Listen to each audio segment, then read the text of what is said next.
SS Camorta singing.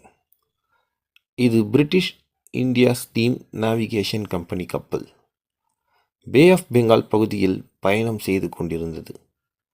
இந்த கப்பல் India மற்றும் பர்மா, இப்போதைய மியான்மர் இடையே பயணித்தது.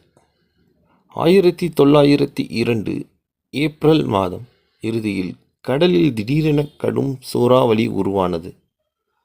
அந்த சூறாவளி எஸ்எஸ் கேமோட்டா கப்பலை மிகவும் பாதித்தது.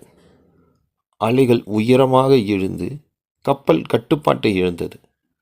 இறுதியில் மே 1, 1900 அன்று கப்பல் முழுவதுமாக மூழ்கியது. 1902 ஏப்ரல் மாத இறுதியில் கடலில் திடீரென கடும் சூறாவளி உருவானது. அந்த சூறாவளி எஸ்எஸ் கேமோட்டா கப்பலை மிகவும் பாதித்தது. அலைகள் உயரமாக எழுந்து கப்பல் கட்டுப்பாட்டை இழந்தது. இறுதியில் மே 1, 1902 அன்று கப்பல் முழுவதுமாக மூழ்கியது. இந்த விபத்தில் 700க்கும் மேற்பட்டோர் உயிரிழந்தனர்.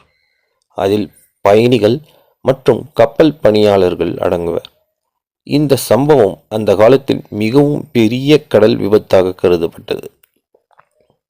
இந்த விபத்துக்கு பிறகு கடல் பாதுகாப்பு விதிமுறைகள் மேலும் கடுமையாக மாற்றப்பட்டன.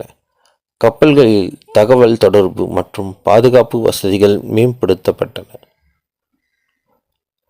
எஸ்எஸ் கேமோட்டா விபத்து நமக்கு ஒரு முக்கிய பாடம் சொல்லுகிறது. இயற்கையை நாம் எப்போதும் மிகவும் கவனமாக அணுக வேண்டும். இந்த சம்பவம் வரலாற்றில் என்றும் மறக்க முடியாதது.